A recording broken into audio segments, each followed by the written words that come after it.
You're very welcome to the Irish Political Roundup with me, Roisin the Cleric. And me, Paul Brophy.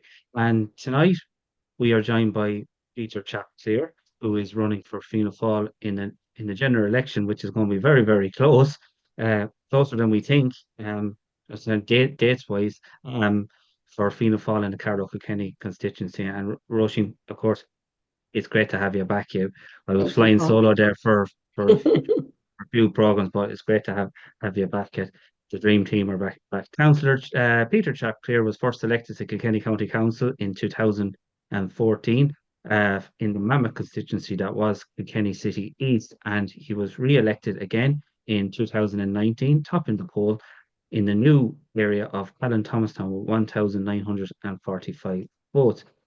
Chap was also re-elected again in Callan Thomastown, along with his other Fianna Fáil colleagues, topping the poll again with 2,057 votes. Chap, of course, is also a former Cathaoirleach of Kilkenny County Council in 2019, 2020, and also Mayor of Kilkenny in 2018 and 2019. Before Chap entered politics, he would have been known through his involvement in the GAA, and Chap was a member of the famous dominant Kilkenny four in a row hurling team where Chap won two All Ireland medals during that time. So 10 years on, Chap Cleere, from being elected to Kilkenny County Council, you're now going for going for national politics.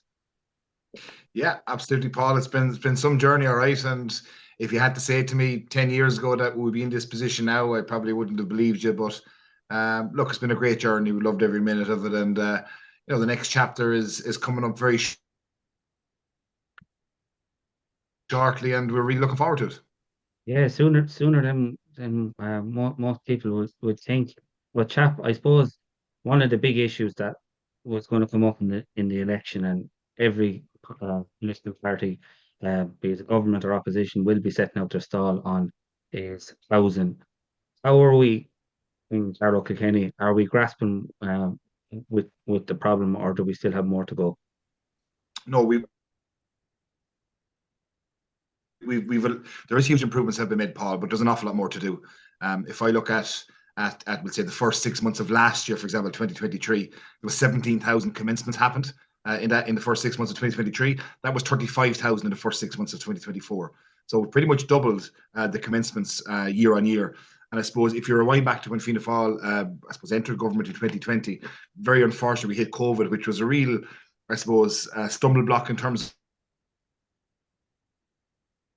of getting the housing supply built up. Huge progress has been made. More needs to be done, and it needs to be done quicker. And especially in Carlow Kilkenny, we need to make sure that that the supply is there for our young people. There's some brilliant incentives out there, and there's some brilliant initiatives such as the Creed Conaha and the Share to Buy and the shared equity. So there's lots of helps there and supports there, but we need to do more. And we need to make sure that supply continues to increase year on year so that our young people in particular can get on the property And ladder. and what initiatives would you like to see to increase that supply? Well, I think the new planning regulation bill, which has recently been passed, will certainly help that. And I suppose the couple of initiatives that are there. I mean, more people have used the Help to Buy scheme in the first 6 months of this year since it actually started 4 years ago. So there's a couple of initiatives like that have been really, really positive. We need to make it continue to make it attractive for developers to actually take on these projects. The cost of materials obviously skyrocketed over COVID in particular, but those materials seem to be coming down a bit now. So there's a combination in terms of the planning legislation. The infrastructure absolutely needs to be improved. You go to rural towns and villages in particular, Paul, and for example, Greg the Man, I'll use an example. The water infrastructure isn't there Yeah. to take a new big development. So we need to get that piece right, and we've a lot of money from Apple that's come through now, and that needs to be, I suppose, specifically put into infrastructure to help that, so that that we're getting kind of a spread of the growth as well. That's not just all in our in the cities. That there's a rural spread of that as well. So there's a lot Yeah, to be done to. yeah, and infrastructure is so important. You can't build houses without that. But when we talk about infrastructure, chap, we're not just talking water, which is extremely important. We're talking about public transport. We're talking about all the other amenities and connections uh, that are needed. Um, and you still feel there are those deficits within you're coming from a rural area, so would you find that they're still there? Oh, definitely. And particularly, like as I said to you, Kilkenny, is known as the 10-minute city. So, I mean, if you're in Kilkenny, you can pretty much walk to anywhere within the city within 10 minutes. But I suppose when you're living in rural Kilkenny, a rural Carlow, for example, and you need to get into the city, you do need your car. You do need your. There isn't enough public transport there at the moment to help people get in and out of the city, for example. I know you mentioned the water side of things, and recently we opened the new Troyes Wood, a 33 million euro investment into Kilkenny City, which is only at 60% capacity right now. But the difference that will make in terms of future proofing the city, but not just the city, all the rural areas as well, is amazing, because that water treatment plant is now servicing the whole way out as far as the bridge in Bennett's Bridge. Wow. Yeah, I'm very, very, very familiar with So it. it's covering a massive area, and it frees up the Bennett's Bridge treatment plant as well. Yeah, Yeah, so I mean, things like that are going to, I suppose, benefit the infrastructure, but rural transport is a big issue. And I yeah, said to you, it can be frustrating for me as a rural, I suppose, candidate. And I hear all this talk about Dublin around about their Lewis's and their rural transport and this and that. I'd like to spend a day down with me in Scaffoldstein and see how to get yeah, around.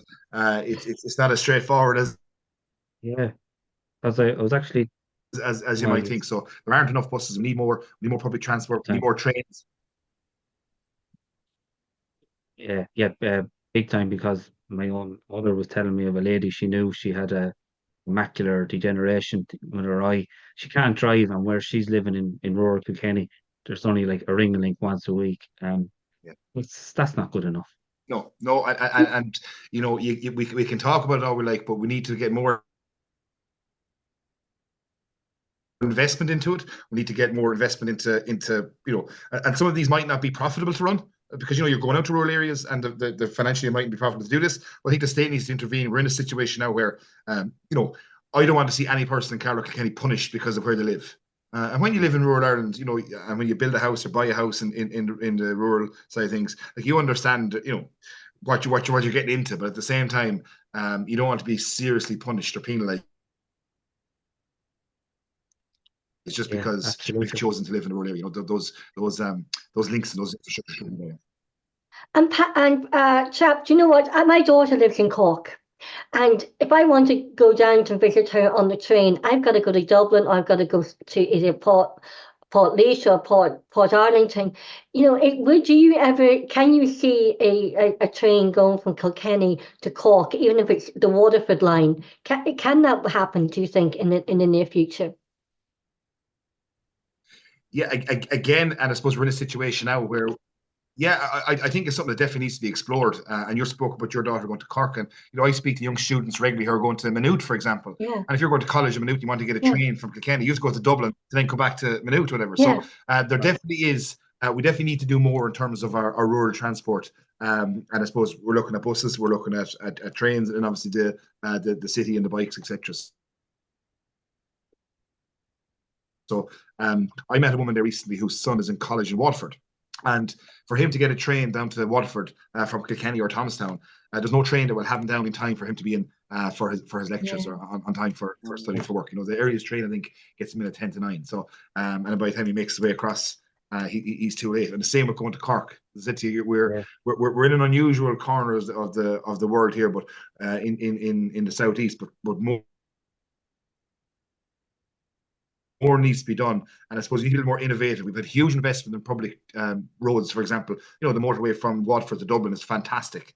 We all Yeah. drive when we go to Manchester, up and down to Dublin. It's brilliant. But I suppose we need more of that road infrastructure. We need to couple that and marry that with rail infrastructure, and I suppose then the bus side of things as well. yeah, exactly. Because when you live in a rural area, you can be isolated. And you said people shouldn't be punished for where they're living. And if you were to look at rural Ireland now, chap, and just give your assessment of it, what would it be? I suppose you're in Greg Manish, Cap so it's a pretty good example. Yeah.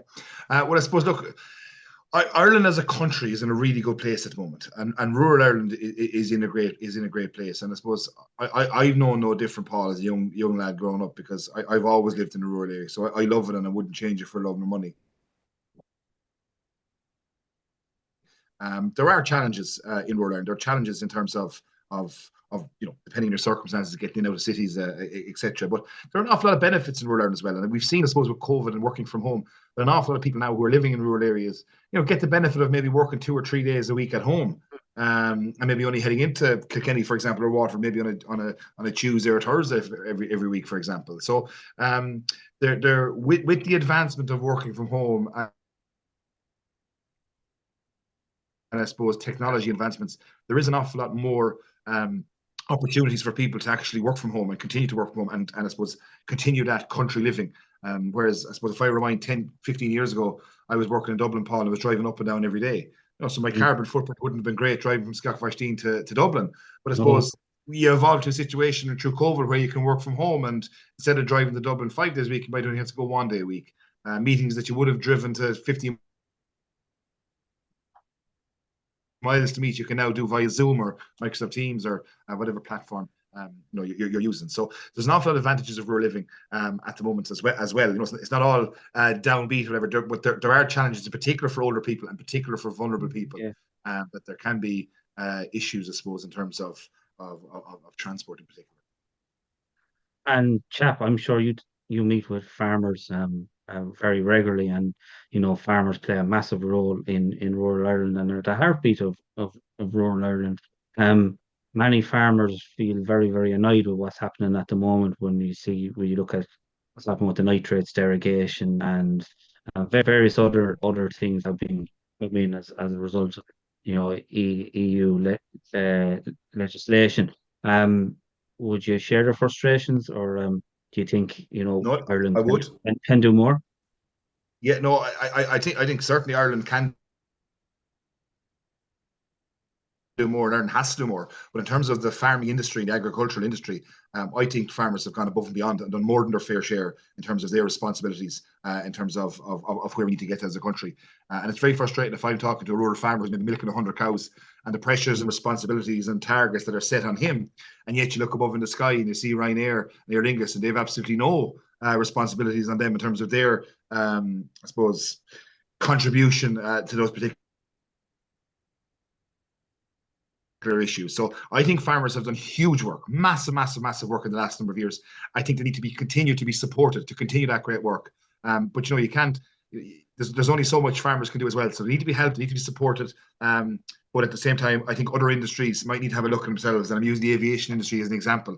That you can't just heap everything on the agribusiness. And we have a huge amount of that in Carlow Kilkenny. I think industries such as the aviation, for example, need to look at themselves, and maybe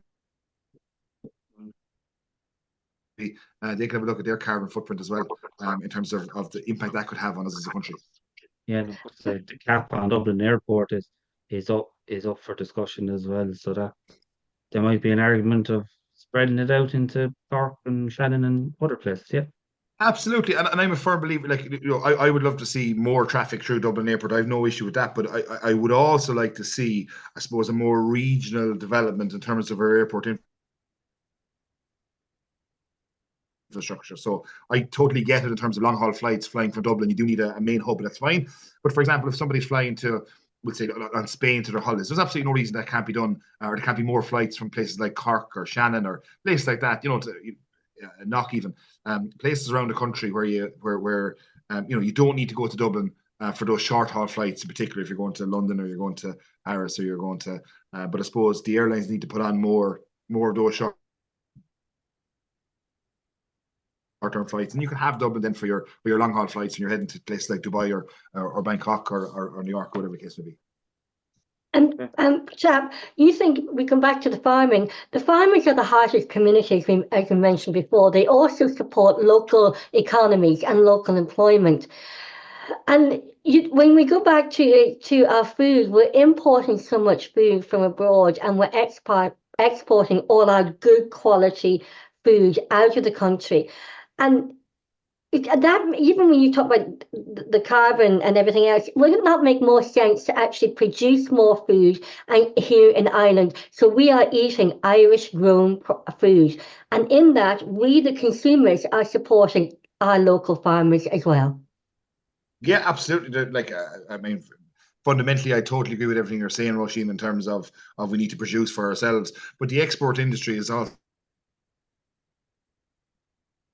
a very profitable industry for Ireland as well in terms of exporting our food. So there's a combination of both. I feel. I think definitely we're producing great food for our people, and that's fantastic. We also need to be able to sell internationally as well. So we need to get the best possible deal for our farmers and the best price for their produce, be that milk or beef or whatever the case may be. So I think there's a combination of both there. Absolutely, we need to look after ourselves domestically, but that opportunity for international exports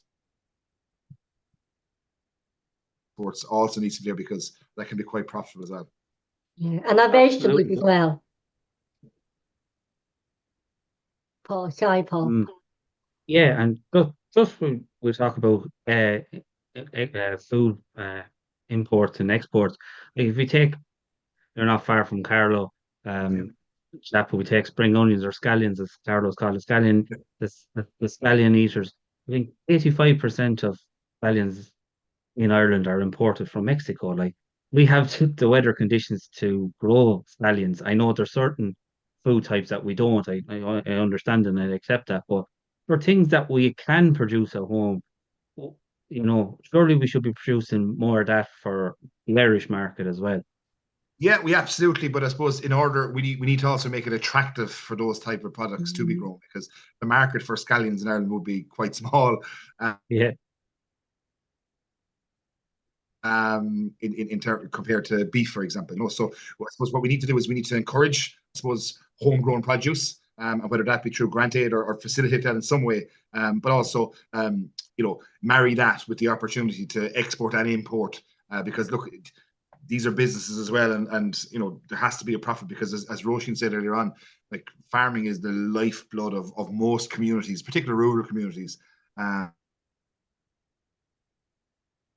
And they're the heartbeat of every community as well, and they make a massive contribution to all those communities. So I hear what you're saying, I accept it, but I think, as I said to you, I think in terms of the homegrown stuff, we need to incentivize more, because we have to make it profitable to do so. But the opportunity to import as well should still be there, because obviously sometimes it's just more cost effective to import than actually grow your own, if that makes sense. And while we're on food, I just have to say, you probably know we do an awful lot on the fisheries here, the Irish fisheries here on the Irish Political Roundup. Will you be supporting our Irish fishermen if you get elected as a TD? Because our quotas for Irish fishermen are only 15%, and the international say fishermen are coming in and they are fishing in our waters, and then we're having to buy our own fish back from the international fishermen. So it doesn't really make sense as an island, and we're an island surrounded by the best quality fish in the world, and yet we're only allowed to catch 15% of the quota of the fish. Yeah, definitely. I'd be full. Obviously, being from Kilkenny and Carlow, we're both inland counties, so we're a little bit removed than we'll say somebody from the Donegal or the coast of Cork, etc. But I will be fully supportive of our fishing community. As I said to you, we're very fortunate that obviously as an island nation we have huge waters across Europe that we can fish, for want of a better phrase. But I suppose we need to protect those fishermen. We need to support those fishermen. And if there are restrictions in terms of that, again, I think those fishermen need to be supported, whether it be through financial aid or whatever the case may be, but they need to be supported. Yeah. Absolutely. To allow them have a livelihood, if that makes sense, and obviously from a produce perspective, and for our own health as well, because fish actually is good nourishment as well for our own health. Perfect. Thanks, Chap. And Chap, I was just looking at your leaflet there that you kindly sent on to me. Education is something that you've highlighted that if you are elected would be an area that you will be very, very strong advocate for. And special education was mentioned as well. Like, we've covered the special education, the disability networks here on their political roundup. I'm sure you're talking to parents who have, tried to engage with these systems that, it can be very difficult for them to find the support and help that their children need at that particular time. Yeah, education is something that's very important to me, Paul and Roisin, and I've been a member of Kilkenny Carlow ETB Education Training Board for the last 10 years. And when I was first elected to a council as a councillor, one of the first things I wanted to get involved in was the Education and Training Board, because I really see the value of it. And I suppose a massive priority for me is to continue to invest in our education system, both at primary level, secondary, and in particular third level. And I'm not just talking about, the campus, for example, third level campus through SCTU that's coming down to Kildalton for the 50 veterinary spaces. I'm talking about the Institute of Further Education, where people can use it as a stepping stone to tertiary degrees or to go down different paths, looking at apprenticeships. So I'm encompassing all that when I talk about education. So I'm passionate about education, and in particular, I'm like the investment in special education and special education rooms right around the two counties has been phenomenal over the last number of years. And if I use where my own children go to school in Burris Vocational School or Burris Colleges, now 3 years ago, there was one room with 6 SEN places in it. Now today we have 3 rooms with 18 places. So it's tripled in terms of its capacity. Now we need more, and more needs to be done for those places, because the impact that those places can have on people that are transitioning from primary into secondary, or even through secondary, and perhaps get a diagnosis through their college or through their school term, the impact and the helps and supports that they can give, it's absolutely unsurmountable. And in addition to that, and I'm very particularly proud of this as well, there are more SNAs employed in this country now than ever before since the foundation of the state. So it's been a real priority of me, and I would have met with Norma Foley, the Minister of Education, and Micheál Martin on numerous occasions. But the impact an SNA has on an individual or on a child is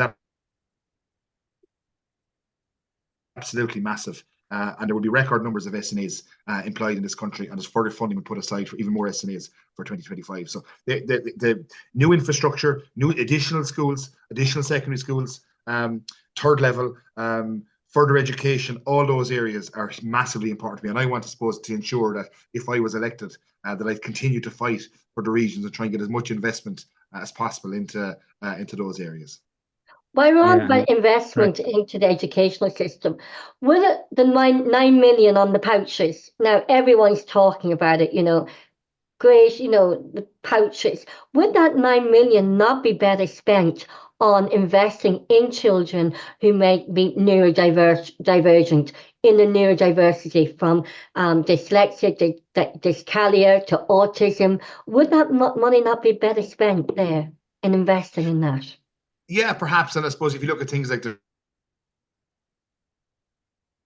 free school meals, Roisin, that's been rolled out right around the country. If you look at the free school books, there has huge investment gone into education. Now, the pouches in particular, they are being run very successfully in some schools, had it prior to the budget. But what I would say is it is a budget. So if schools don't want to take up the offer of the pouch system, if it doesn't suit them or they're not interested, they don't have to take it up. All right. So it's not a case of you have to do it. It's an option. If schools don't want it, there's no issue with that. I actually see a lot of value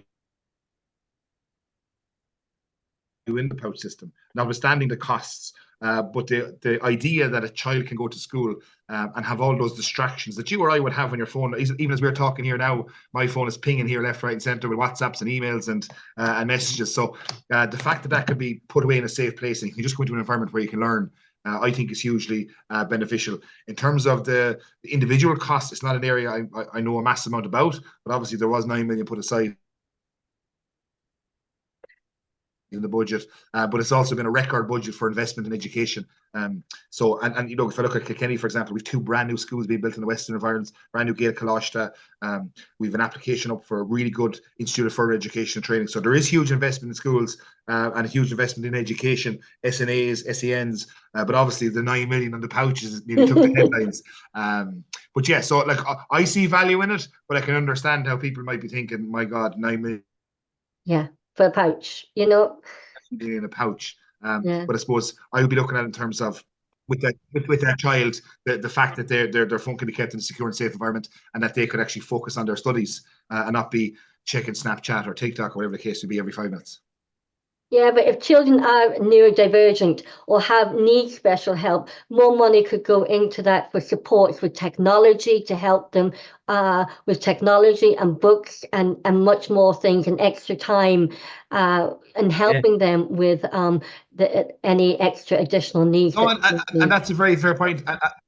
Yeah, no, I totally get that, but I would say for the first time ever, up to leaving certificate, there's free books now in every single school right across the country. Yeah, I'm talking about for people.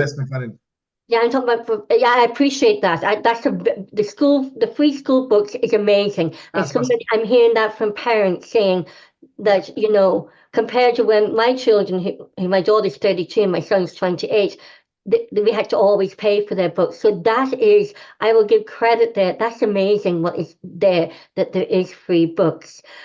But it's really, you know, when you think about and the free school meals, Roisin, as well. Yeah. And that's very good, but it's just, you know, 9 million on pouches when you have so many children, especially now, more children are being diagnosed or presenting as with autism, dyslexia, and dyscalculia, that would actually help them. But I get your point. You know, schools can give back, but could they then possibly, it's something for the teachers and schools and parents to ask, could they use the funds for the pouches towards something else in the school? One more question, and I'll be quiet then about educational. You probably know what's going to come up with me now. I am being inundated by parents to actually put the Irish Political Roundup to do a programme on the very controversial SPHE. Am I pronouncing that right, Paul? The SPHE controversy. I mean, they are sending me. They're actually now sending me the photographs of the pages and diagrams and the wording and language that is being used. What is your thoughts on that? Yeah, I've actually spoken to a lot of parents as well, Roisin, and there is a lot of concerns in relation to it. I think it needs to be looked at. I think it needs to be looked at in the context of the senior school cycle. As I said to you, I'm not an expert in terms of what should or shouldn't be in these programs, but I do think the SPHE program as a whole and CPS, I think those programs need to be looked at, and the content needs to be looked at and scrutinized. And I think we need more engagement from. I think this will be really important if we had engagement from parent groups, from teacher groups, and from student groups, just to get a sense and try and the department obviously, and just try and get some sort of a commonality on it, because there does seem to be a lot of concern over it, and I share some of those concerns, to be honest with you. But again, I just think we need to get back around the table, and dialogue is the way to sort these things out. So I just think that program in particular needs to be looked at in a bigger context, if that makes sense. Thank you. And Chap, you've been a councillor for the last 10 years. Do you feel at a local authority level that you've kind of to do the things you want to do, that you're kind of constrained and and to kind of bring things forward, that you have to be at a national stage now? Yeah, well, I suppose, look, first of all, I've worked really hard as a local councillor, as an active and committed councillor for over 10 years, and we've got an awful lot of things done in our municipal district and in the county over that time, and I'm looking at things like the Abbey Quarter and how that's progressed. I'm looking at things like finally getting a third level campus in terms of the veterinary piece in Kildalton, which was absolutely massive for the area. I'm looking at the likes of Abbott coming. I went over to New York a number of years ago. We met with the IDA, and we actually, we met with Abbott, and we tried to convince them to place themselves in Kilkenny. And at the time, when the announcement came out, there was going to be 800 jobs. Speaking with somebody here last week, and there's 1,200 now going to be coming to Kilkenny, which is fantastic. If I look at places like State Street. I was in State Street this afternoon, and the Ireland funds were there, and they've put a massive investment in Kilkenny. If I look at the likes of Cairn Group or Bank of Ireland or Taxback, so there's huge investment in terms of that particular side of things. We absolutely need more to do in housing. Now, I suppose as a council, your hands are tied a little bit, but definitely if we could get the housing piece right, everything else could follow. But I suppose from my perspective, what I want to do, I suppose, is put my energy now that I have been putting into to a local level. I'm very focused on my own district and try and bring that to the national level so that I can deliver for all of the people in Kilkenny and all of the people in Carlow. And I feel I have the skill sets and experiences now to, I suppose, to hopefully represent the people. I have a deep understanding of the issues and that affect businesses and families and communities. And I suppose I want to be their voice into all air. And the most important thing for me is that you listen to people. And when you listen to people, then I suppose it's to articulate their concerns and to try and drive the growth in the two counties, you know. And yeah, you're out and about, you're knocking on doors, and the election is going to be sooner than we think. What are the kind of the big issues that are coming up when you're talking to people on the doors? Well, Paul, I'm going to surprise you here, and the reception has been incredibly positive. And you know, I know if you go on Twitter or go on TikTok, sometimes you might scroll down and get a little bit of negative reaction, but my experience, and I'm only on the road for the last 2 weeks, Paul, but the reception, the feedback has been incredibly positive.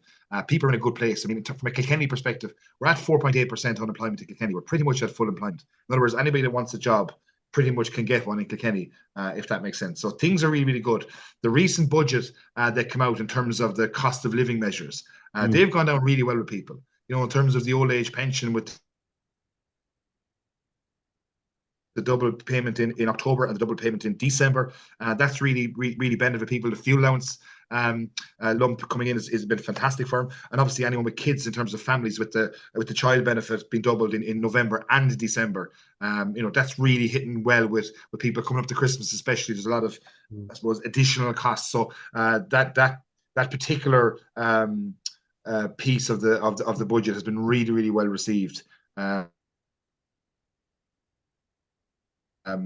So the feedback has been very good. Like, as I said, housing is obviously still an issue, and the lack of supply is an issue. And I suppose the cost of living was an issue. But in things like employment and things like that, we're in a very good place in Kilkenny. And I suppose we just need to make sure that the infrastructure is there to allow towns and villages in the city to continue to grow and to continue to prosper going into the future. Chap, we talk about the local businesses and employment. What about the small local businesses who are the DNA of every town, city and county in Ireland? And you know, I remember Karen Kiley telling me when I did my business program on radio that, you know, you walk up the high street on any village, any town, or in the cities, you'll always see names above the doors and how long the building has been established. So small local businesses, how will you be the voice and advocate for small local businesses and family businesses here in Kilkenny and Carlow?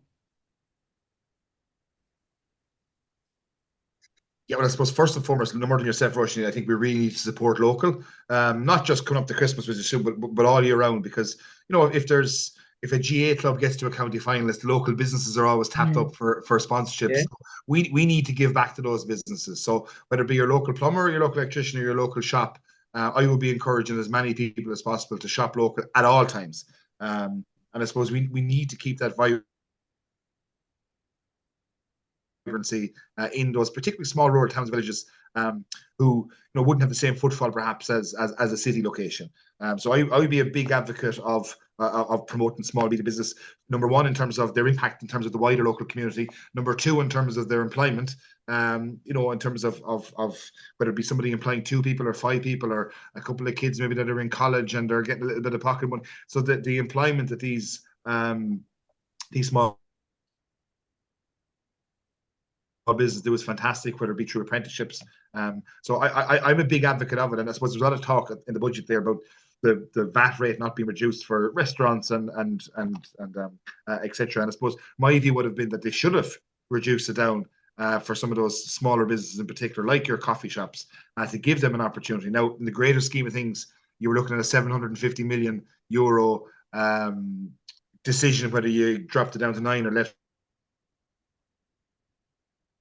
to that 13. I believe they should have dropped it to 9, but I understand why it wasn't done. I do think there needs to be a separation. We need to be creative in terms of distinguishing between a small business with a small turnover, maybe employing 1 or 2 or 3 people, and I suppose your massive hotel with maybe 500 rooms and and massive income coming into it. So there needs to be a distinction between your small business, and maybe it's something that they could look at turnover of a business and base the VAT rate based on that. I'm sure there's a little bit of creative accounting could be done there, but I definitely think that it's not fair to compare a small coffee shop in Graignamanagh with the Shelburne Hotel in Dublin. Does that make sense? Yeah.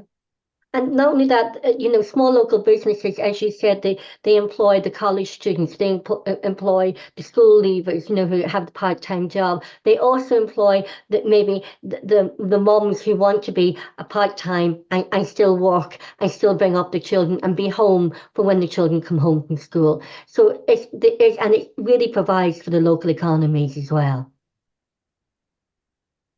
I agree, 100%. 100%. Yeah. And Chap, you also you work in finance. You worked there for many years. The Irish Fiscal Advisory Council, which was set up by the government just to monitor how the economy is, they felt that this budget was inflationary and causes problems. Are we in danger of repeating the mistakes of the past? And if we do, God forbid, the economy does take a bump, will we be able to sustain? Because you're talking a lot about transport and education. They're all really important, but in order to do that, you need taxes or being brought into the country. Now we're bringing in a lot of money in corporation tax as well, but that those sums of money may not always be there. Yeah. Okay, so the first thing I'd say in terms of the cost of living package that just came in, Paul, and the impact that might have on the economy in terms of that amount of money going out to different homes and stuff, it's estimated that the impact that would have on inflation in the country is 0.1%. Okay, so it's not massively significant in the grand scheme of inflation around the country. 0.1%. The other thing I'd say in terms of the budget is there's less expenditure in this budget than there was in the last budget. And the third thing I'd say in relation to this particular budget, a lot of the measures that have been introduced, while it's very, very helpful, such as the double child benefit, the double old age pension, the fuel allowance, the electricity credits, a lot of them are one-off measures. So you're not committing the public purses to those particular measures should things go into the future. So it's very important that that income and money goes back into the Irish people, but it's not as if they're set in stone fiscally that it has to be this every single year going forward. So it can be reviewed on a year-on-year basis. So that's why I think the one-off measures, whilst we're in a very, very good situation right now, it's very important to feed that back, but we're not cutting off our nose to spite our face by making those increases in those allowance definitive, if that makes sense. And how do you think the Apple money should be spent with 14 billion? It seems to be the general feeling going around that a lot of it's going to be put into infrastructure, but should some of it go to paying national debt? Should some of it go into pensions? What are your thoughts on that? Well, first of all, Paul, if I'm lucky enough to be elected at all Éireann, I'd be looking for that 14 billion to come the whole way down to Carlow Kilkenny. I can tell you that much for nothing, and I'd make no apologies for saying that. Yeah. That's my first priority. But definitely there, Paul, in terms of infrastructure, is absolutely right. We need to invest in our sewage and water so that we can, the things like building new houses and building new infrastructure, all these things can happen. So definitely infrastructure, a pot of money for that. Definitely some more money put away into the rainy day fund. And I do think that in terms of we need to be very prudent in terms of that money. But I think the majority of it should go into infrastructure and future-proofing, I suppose, my children and my children's children, so that when they come to an age of when they want to build a house or when they want to, that if they go to college in Dublin, that the infrastructure is there to allow them go from A to B, or as Roisin said, the infrastructure is there to allow a child go from Kilkenny to Cork on a train, for example. So I think for me, infrastructure is massive, and everything else falls in around that, be that housing, be that transport, be that education. I think if the infrastructure is right, so the majority of it for me, I would be putting into infrastructure with a primary focus on housing, really. But I would be, if I was elected, I can guarantee one thing, Paul, I would be fighting fair hard for that money to come to this constituency, that we would get our fair share of it, because I do feel that at times over the last number of years, and this is one of the reasons why I'm putting myself forward, I do feel that Carlow and Kilkenny were at times not getting our fair share, our fair slice of the funding that's there. That other areas that have maybe senior ministries and things like that, they're getting the big pot of money, they're getting the big investment in their areas, and I feel like we're probably lacking a little bit in Kilkenny. So I want to be a strong voice for all those communities and for Carlow Kilkenny, so that if there's money to be got, I'll make no apologies for fighting it to come down our way. And Well, the last senior minister from Carlow Kilkenny was Phil Hogan, and Right. there's people who said that when he was in minister, that despite the economic challenges that were there, Kilkenny did okay when it came to funding that was available. Paul, it's like this. As somebody said there, I'd rather be one day inside the table than 5 years outside the table, because when you're outside looking in, you can't affect change, you can't influence things. When you're inside that table, when you're in that cabinet, and when you're at that top table, and you're in government, you can force change, you can affect policy. And you can affect policy, and you can be selfish to a certain respect in terms of what you want for your region. And I would be very selfish from a TD in terms of prioritising Carlow Kilkenny, because I think we deserve it. And if I look at Kilkenny City, I was at a conference there yesterday, Paul, where it was the Association of Visitor Experiences and Attractions, people from all over the country, from the Cliffs of Moher and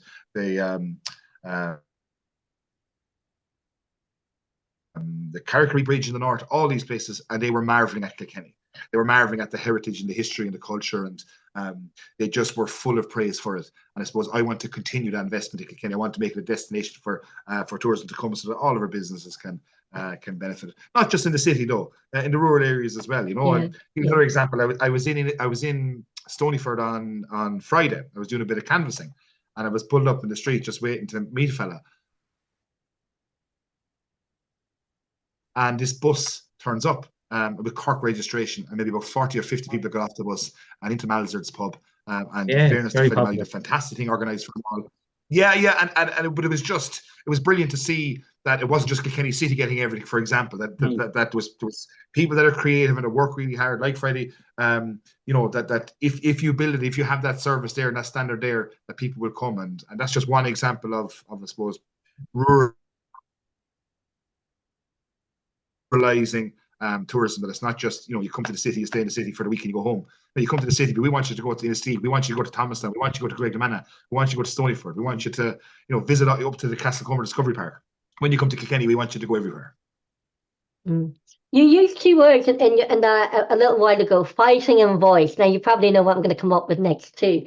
Defence forces. How will you stand up, show up, and speak up and be the voice for our defence forces? In particular, we are a military constituency, and so how will you be the voice for our 3rd Infantry Battalion and the Defence Forces as a whole? I think we had this conversation before, Rosie. Or last time I was here, you mentioned this to me as well, and I told you that day, and I'll tell you again. I am a staunch advocate for the Defence Forces and what the battalion have done in Kilkenny in terms of never mind the employment, but the training, the recruitment, the impact it has had on Kilkenny City, and even in terms of our history and culture, is absolutely phenomenal. So I will ensure that, number one, the base stays in Kilkenny, that we always have that link to the Defence Forces. And again, if there's further investments that can be made to even improve the infrastructures, improve the facilities, I will be fighting very hard for that as well, because I think Kilkenny City in particular and the barracks, it's just they go hand in glove. And I suppose we need to nurture that, and we need to make sure that there's funding there so that can continue to, I suppose, thrive and prosper into the future. And probably as well be the voice for the pay and conditions for the soldiers as well. Yeah, I know there's been reports done recently in terms of the conditions in particular and the pay, and definitely that needs to be highlighted. I know there's work ongoing. I know the Taoiseach Micheál Martin has done a good bit of work in terms of bringing it up to the 21st century, for want of a better phrase. So again, I'd be hugely supportive of the Department of Defence, and in particular the Defence Forces and the armies for everything they do for Kilkenny. It's amazing the impact they have. And one of my favourite things every year is in Kilkenny when they have the passing out of the new graduates. It's such a special day, and it's just, you know, the people that have put so much work into it, and they're getting the reward. And I love looking at their faces, but I actually love even more looking at their families' faces and the pride and joy in their families, watching their son or daughter go through the program and come out the other side. It's absolutely refreshing now to see, you know. Yeah, it's a very proud moment, especially as me as a Defence Force mum. It's one of the proud moments, and especially too when they're doing the march past before they go off to overseas deployment for the Lebanon. And so just while we're on this, would you like to give a word to men and women in the Defence Forces, to maybe even just to the families and to the men and women over in South Lebanon in Camp Shamrock at the moment, and to the families, maybe a message of support? Yeah, well, I suppose, look, it goes without saying that we're immensely proud of all the work that they're doing. We're thinking of every one of them, and more importantly, we're thinking of their families. We're thinking of their loved ones at home. And we just wish them all the best, and we hope they're safe. And just, I suppose, as vice chairman of the council, all I can do is speak on behalf of the people of Kilkenny and say that we are so proud of everything that they have done, everything that they are doing, not just this year, but over the last decades. The peacekeeping that's been done out there is phenomenal. We just hope you're all well, keeping safe, and we're thinking of you all, and we're thinking of all your families, and you're in our thoughts every night, because we know it's a challenging situation, but we're incredibly proud of your bravery. Well, thank you. And Chap, I suppose, prior to entering politics, you would have been known through the GAA, and you played for your club, Chap Fáistín. You represented your county. You won All Ireland medals on that Kilkenny team that was in the late 2000s under Brian Cody. It must have been like phenomenal experience to be training with the likes of Henry Shefflin and Jackie Turrell and Owen Larkin and and JJ Delaney, who were all like, phenomenal players. I suppose that experience, I'm sure, obviously has stood you in good stead. Yeah, and look, I was an okay player, Paul, but you're just after naming probably some of the greatest hurlers of the century.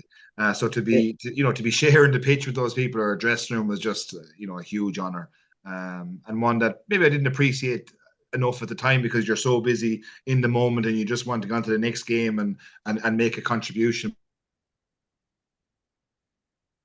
But now, I suppose, 15 years later, 20 years later, looking back at those victories, it's just nothing but pride.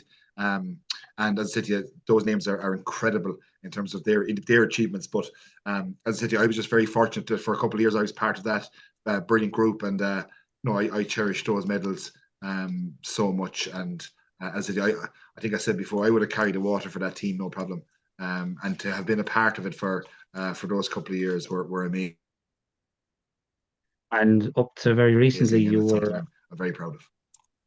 And up to very recently, you were manager of the Kilkenny senior camogie team. Unfortunately, you went out in the quarterfinals to Dublin. You only had the one season under your belt. How would you describe the experience? I'm sure you were disappointed with how it finished with defeat to Dublin. Yeah. So first of all, those group of girls that I was involved with Kilkenny last year were absolutely amazing. I mean, the effort, the work that they put in was just incredible. And yeah, it was disappointing to come up a little bit short in the quarterfinal. We felt there was more in us as a squad, but just that sport sometimes, it just doesn't go your way. And on that particular occasion, unfortunately, we didn't play to the levels that the girls are capable of, and that happens in sport, particularly with new teams. But I suppose we had a very successful Leinster campaign. We won the Leinster final, and an awful lot of girls got an opportunity. And Paul, I'll be honest, I would love to still be with the Kilkenny senior camogie team, but I just feel that with politics and with what's coming up here and with time demands, and I don't want there to be any distractions for Kilkenny camogie. I want them to go and win Ireland, and I do believe they will win Ireland in the very near future. I think the structure is there and the foundation is there, and I'll be cheering them on louder than anybody on the sidelines because they're unbelievably committed group and they're a super, super bunch. And I was with Carlow Kilkenny the year before, Paul. Yeah, that's right, yeah. And again, there's only 6 or 7 clubs in Carlow Kilkenny clubs, but the effort that those girls put in as well was absolutely fantastic. And we were very lucky to win the league with Carlow as well, beating the Leinster final. So I mean, both sets of teams obviously completely different in terms of the counties, but the groups of players in both those teams, like what they are doing for their clubs and for their counties and for their families, they probably don't get the appreciation or the respect that they deserve. And I suppose if I had one ask, I would just be encouraging people from both counties come out and support your camogie teams. People are going to support the men in their clubs and in their counties, and that's fantastic. But by God, a ladies' camogie match is one of the best things you'll see when they go out at Hammer Tongs. And as I said to you, it was a privilege to be involved with those girls.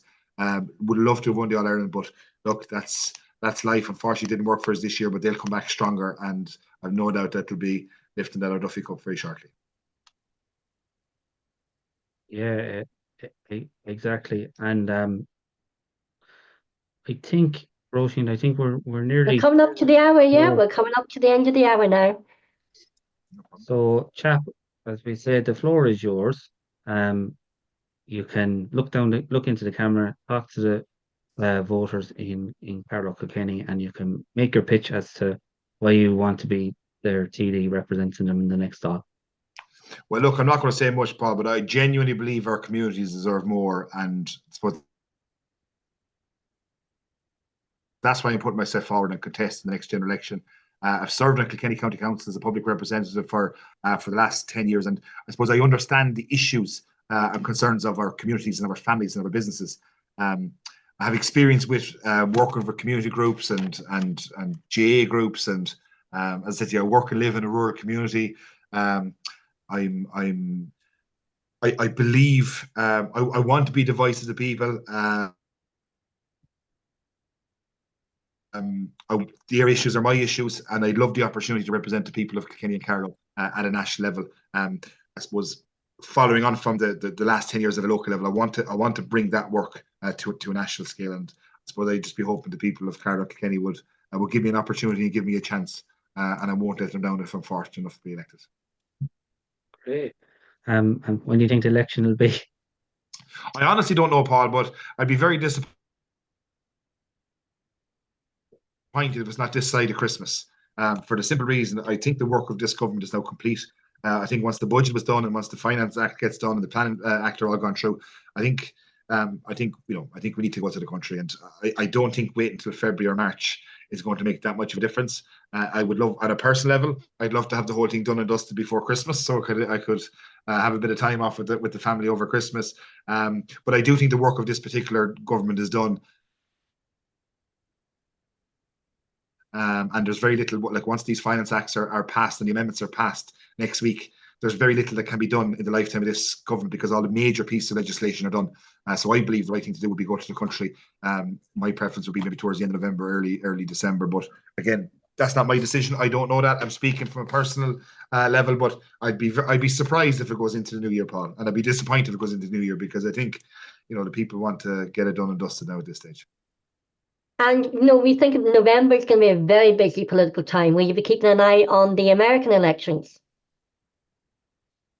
Yeah, I will. No, to be honest, I'm more focused on the general election in Carlow Kilkenny than I am the American election. But obviously, that will have a big impact on ourselves as well in terms of the result of that. I do keep a close eye on it in terms of I follow it pretty regularly, and it seems to be getting tighter and tighter as we get closer and closer to it. I know a couple of months ago, Trump was way ahead at the time of the assassination attempt, and then Mala destroyed him in the debates. So, look, it'll be interesting to see what happens there. And no matter what happens, it will have a big bearing and a big impact on Ireland. And I think it's really important that those, I suppose, diplomatic international relationships are kept very strong, irrespective of who comes through, whether it be Trump or Harris. I do think from an Irish perspective, we just need to concentrate on ourselves and our own stuff. And whoever comes through, we need to work with that person for the betterment of Ireland. Perfect. Well, Peter, Chap, Cleere. I got that right, didn't I? I'll have to edit this one.